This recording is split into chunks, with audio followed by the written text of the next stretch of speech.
Bienvenidos a Flor Mistrachi Pregunta, hoy con dos invitados. Michel Doens, abogado y víctima del caso Pinchazos, y Pachi Cárdenas, neurocirujano y también víctima del caso Pinchazos. Bienvenidos, empiezo con usted, doctor.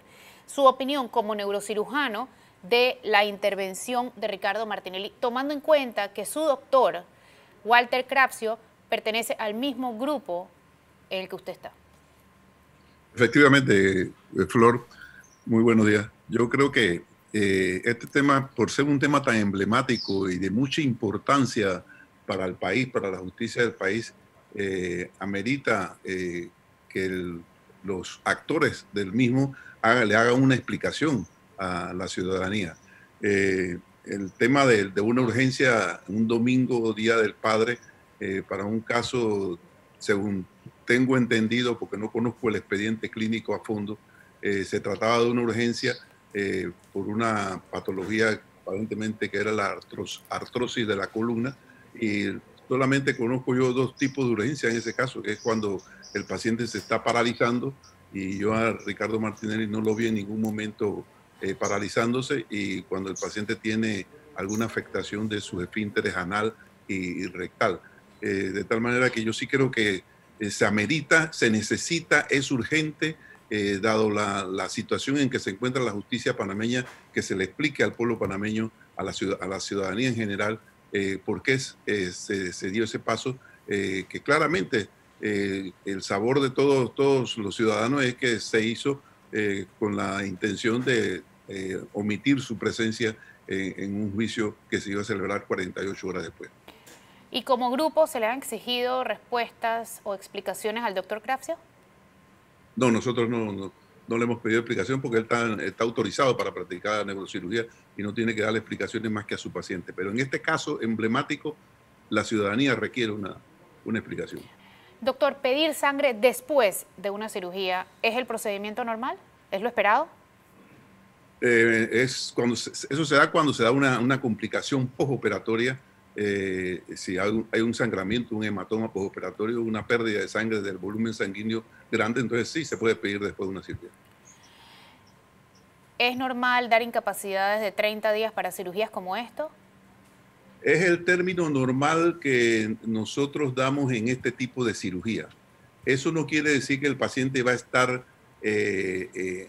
recluido en su casa a los 30 días. Por ejemplo, nosotros cuando los operamos a los 10 días los mandamos ya a los gimnasios de fisioterapia para que hagan fisioterapia. Es decir, que el paciente puede salir y puede relacionarse, pero siempre alejado de su lugar de trabajo. La incapacidad es todo junio y hay que ver solamente las redes de Ricardo Martinelli para darse cuenta que él ha estado muy activo este mes. A él lo operaron el 20, pero lo incapacitaron desde el 1. ¿Cómo funciona esa incapacidad? Desde el 1 de junio. Sí, él está incapacitado desde el 1 de junio y fue operado el 20 días después de que empezó la incapacidad. La incapacidad no debió empezar cuando lo operaron. No puede tratarse, hago énfasis, puede tratarse de un caso que se venía tratando ambulatoriamente por una dolencia, estoy hablando de lo que normalmente es, y se le incapacitó desde el momento en que el médico lo vio. Pudo haber sido 15 días antes, pudo haber sido 20 días antes, y a veces hasta un mes antes. Tú los incapacitas y vas viendo la evolución del caso. Y si amerita más incapacidades, tú le vas dando más incapacidades. A mí me gustaría que reiterara cómo hay que estar para necesitar una operación tan delicada de urgencia, porque a él se le vio bailando una semana antes. Entonces me gustaría que usted ya lo dijo y lo reiterara, cómo hay que estar para necesitar una operación así de emergencia. Por una artrosis de columna lumbar, las urgencias se ameritan cuando el paciente está con incapacidad para caminar, porque tiene lo que nosotros llamamos una paresia, es decir, una dificultad para mover sus piernas y sostenerse sobre sus pies. Esos casos son remotos, esos casos no son todos los días. Y en la segunda indicación es cuando los nervios que controlan el recto y controlan la vejiga urinaria no pueden funcionar adecuadamente, y el paciente entra en problemas con esos dos órganos, ya sea de retención o de incontinencia urinaria o fecal. Esas son las dos urgencias que normalmente. Usted habló de 10 días para volver a la vida normal e incluso ir allá a gimnasios de terapia. Esto se lo pregunto para llegar al punto de si él puede o no participar en audiencias virtuales, como ya ha venido participando a lo largo del mes, ¿no? Si pueden ir a un gimnasio, como normalmente yo los mando, mis pacientes yo los mando a los 10 días, los mando a que vayan a un gimnasio para que se movilicen, para que salgan de su casa. Definitivamente que él puede participar en cualquier tipo de reunión virtual que se amerite. En este caso, una audiencia, él podría participar, según mi punto de vista, en ese tipo de actividades. Y antes de ir a cambio, doctor, me gustaría preguntarle, el Hospital Punta Pacífica, Pacífica Salud, ya tiene precedentes con la hospitalización de Luis Cucalón por 2 años. ¿Cuánta responsabilidad le cabe al hospital de que sea usado para evadir la justicia? Bueno, ese es un tema que le toca ya al Ministerio Público y a los abogados del hospital dilucidar y hacer las investigaciones uno y dar las excusas a los otros, pero nosotros como médicos no nos metemos en cómo administran los dueños del hospital sus hospitales. Vamos a cambio, ya volvemos. Esto es Flor Misrachi Pregunta, hoy con 2 víctimas del caso Pinchazos, el abogado Michel Doens, el neurocirujano Pachi Cárdenas. No se vayan.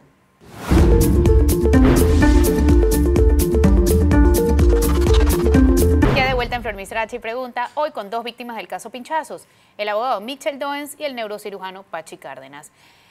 Licenciado Doens, el martes de esta semana le asignaron nueva fecha a Martinelli en este juicio que tiene fecha pactada desde diciembre del 2020. Y además le nombraron defensa pública en caso de que su abogada, Alma Cortés, no se presente. ¿Hay manera de que él pueda dilatar ese proceso aún más después del 5 de julio o ya no le quedan las cartas? No, todavía. De hecho, lo está dilatando con eso de la operación y de el mes que tienen, que dicen la defensa tiene derecho a su recuperación. Más cuando venga la terapia, eso serán otras 1,000 pesos.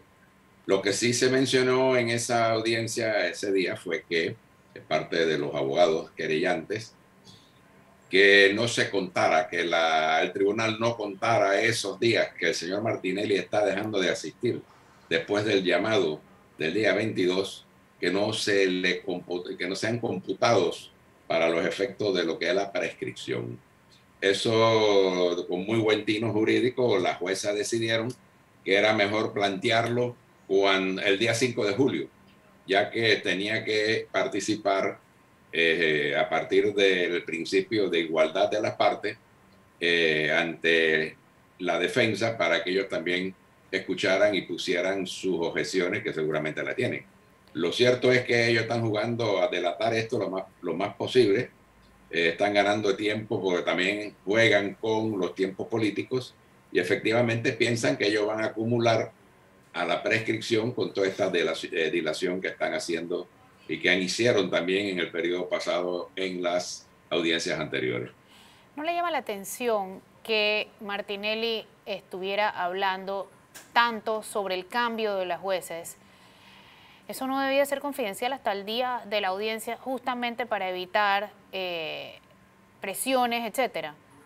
Sobre los jueces, sí, él pidió o señaló que se estaban violando sus derechos cuando se cambiaron los jueces, pero el problema es que esos jueces no habían sido nombrados. Él pensó o trató de entender que los jueces que en los juicios anteriores frente a la solicitud de declarar prescrito el caso, eso iban a ser los mismos jueces, pero esos eran jueces del tribunal de apelación. Los jueces de garantía todavía no habían sido nombrados.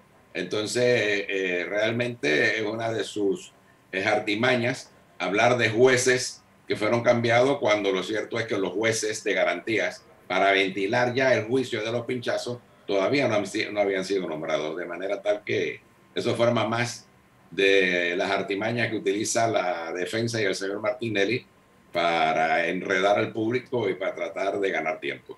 Lo otro que me llama la atención es que se quejó de los nuevos jueces, pero nunca lo vimos quejarse de los que eran antes. Ah, no, porque con eso le fue muy bien. Eso le fue muy bien, él resolvió muy bien con esos jueces, resolvió muy bien con quienes estaban detrás de esto y muchos otros más que no estaban en el Poder Judicial, y entonces él resolvió este problema por otras vías y ya sabemos sus resultados. En esta ocasión, la estrategia en cuanto a los abogados ha variado. Ya no son miles de abogados dando declaraciones contrarias en todos los medios, sino que han nombrado a una abogada única, que es la licenciada Alma Cortés. ¿A qué responde o qué significa este cambio de estrategia?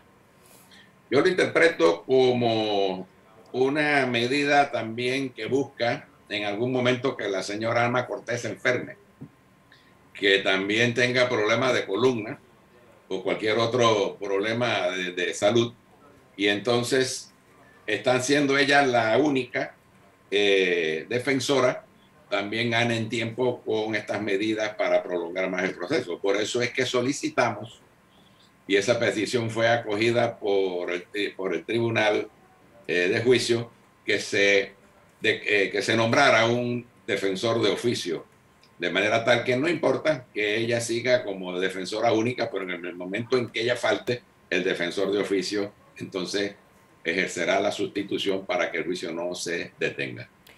El 18 de junio, doctor, cuando ya Martinelli estaba incapacitado, según su colega Walter Crapsio, él puso un video en el que señaló a María Eugenia López y Gaby Carrizo como los responsables de su tragedia. ¿Qué opina usted de eso? Yo opino que Martinelli, en su desesperación, viendo que cada día se le va cerrando más el círculo, y si no encuentra eco a sus peticiones y a sus requerimientos para dilatar o para enredar el tema jurídico, una vez se da cuenta de eso, empieza a hablar en contra de las personas que no están actuando según el parecer de él. Y yo creo que la magistrada María Eugenia López ha demostrado en el corto tiempo que tiene de ser una abogada que lleva las cosas dentro del marco legal que se requiere, y eso es una tranquilidad para la ciudadanía. Si Martinelli la ataca es porque ella está haciendo las cosas bien. Esta semana uno de los abogados de los querellantes dijo que iban el día 5 de julio a pedir que lo declaren reo en rebeldía. Si eso sucede, interrumpirían el tiempo de la prescripción y se pone el reloj en cero. Eso es interesante. Correcto. Así es. Ellos están apostando la carta de la prescripción. ¿Cuándo prescribe el caso? El caso, por los cálculos que se hicieron en el juicio anterior, cuando ya la jueza Belkis Martínez hizo el cálculo, se debe estar venciendo en el mes de enero del próximo año. Ok. O sea que la apuesta más importante de las víctimas el día 5 de julio va a ser que lo declaren reo en rebeldía para poner el reloj en cero. Es correcto. Vamos a un cambio, ya volvemos. Esto es Flor Misrachi Pregunta, hoy con dos víctimas del caso Pinchazos, el abogado Mitchell Doens y el neurocirujano Pachi Cárdenas. No se vayan.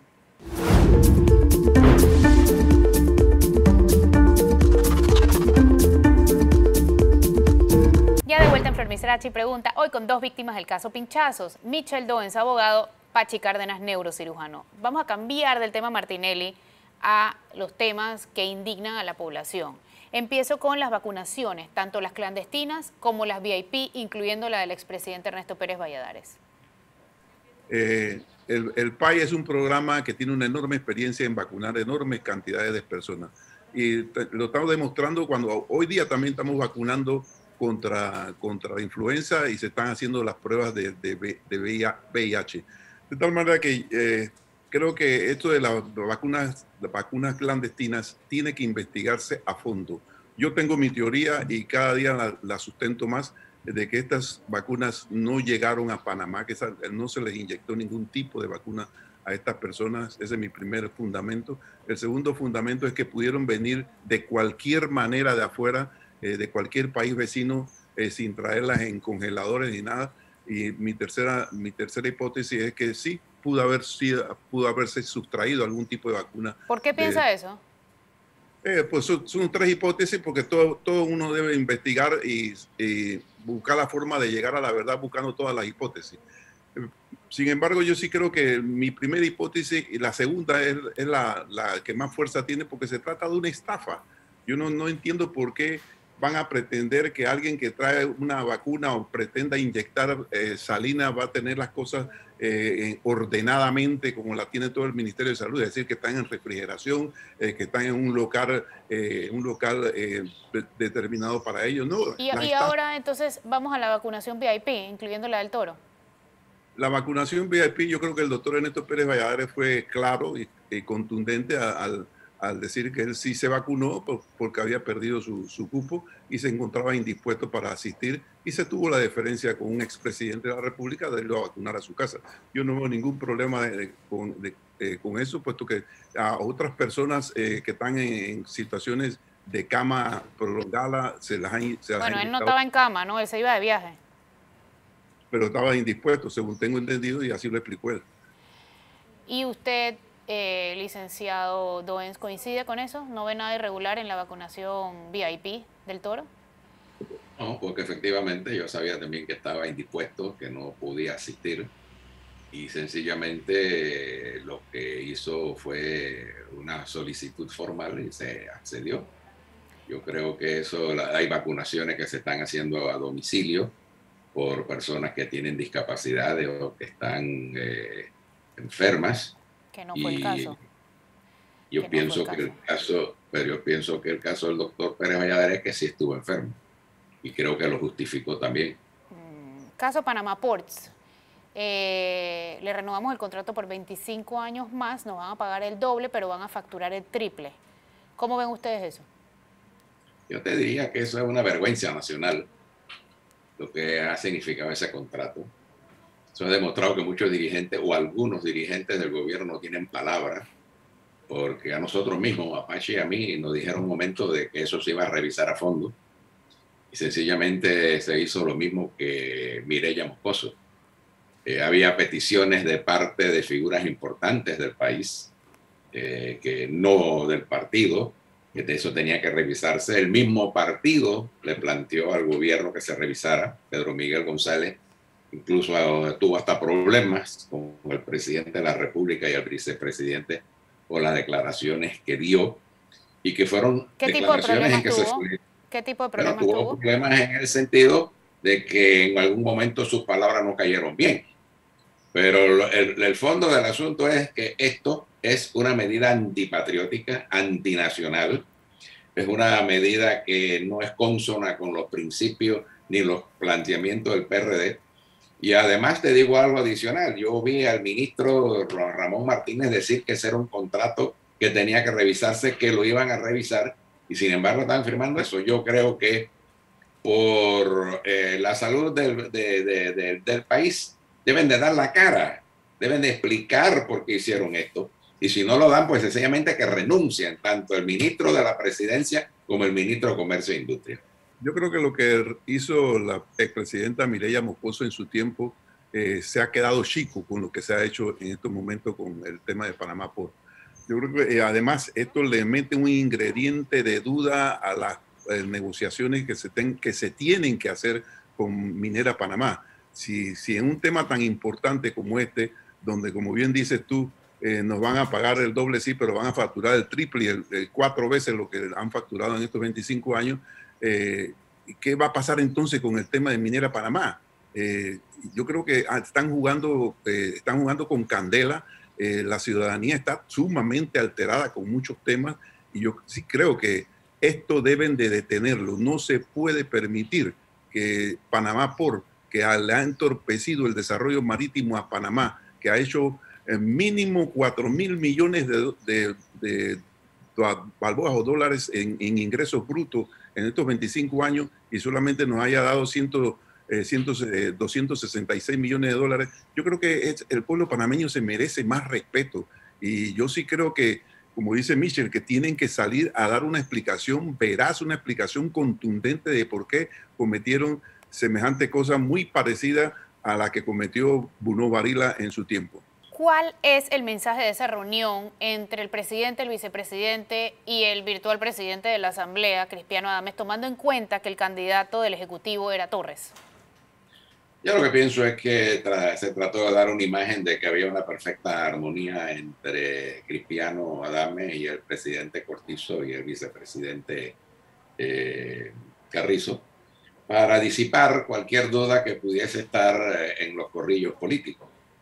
Lo cierto es que no había razón para publicitar algo que es normal que tanto los órganos del Estado, sus cabezas o sus jefes se reúnan, pero lo que sí me pareció que no debió de haberse hecho al día siguiente, porque pudieron haberlo esperado después. Si hay leyes, se puede discutir con la bancada, pero bueno, este es un gobierno atípico en cuanto a consultas y en cuanto a manejo, y creo que le salió mal la reunión, porque la imagen que se proyectó fue esa, como que cada quien tenía sus candidatos, cuando el gobierno no debe meterse en los problemas del órgano legislativo. Licenciado Doens, ¿dónde tienen más poder tanto Carrizo como Cortizo? ¿En el gobierno o en el partido?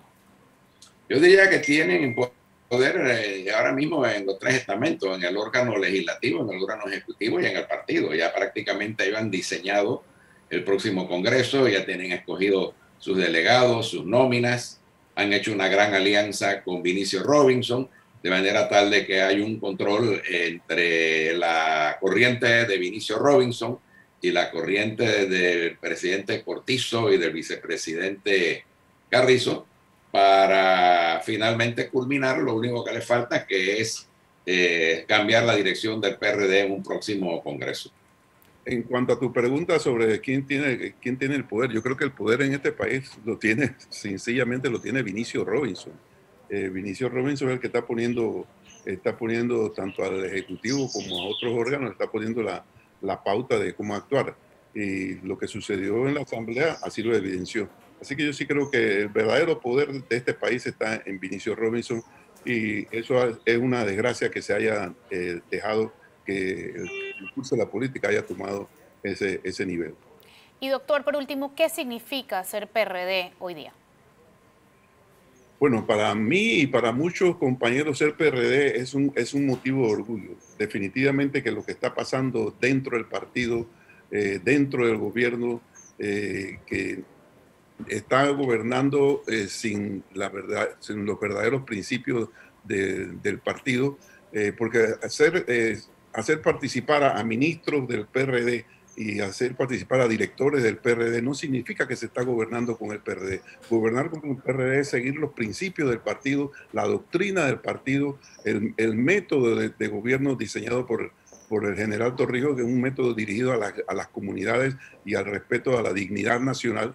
Eso no se está haciendo, y creo que gran parte del conglomerado del PRD se siente orgulloso de ser PRD por esos antecedentes, y sentimos una gran frustración por lo que está sucediendo actualmente. Yo lo que pienso es que el partido nuestro hoy no es el partido nuestro de ayer.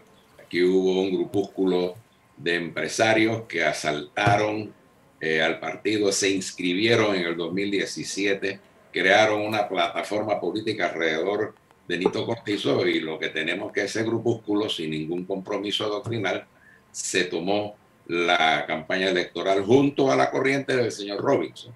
Yo pienso que el partido está entrando en la fase de que ya no va a ser un partido doctrinal, de un partido democrático, sino de un partido que tiene dueño y que está muy alejado de la teoría y de la doctrina torrijista.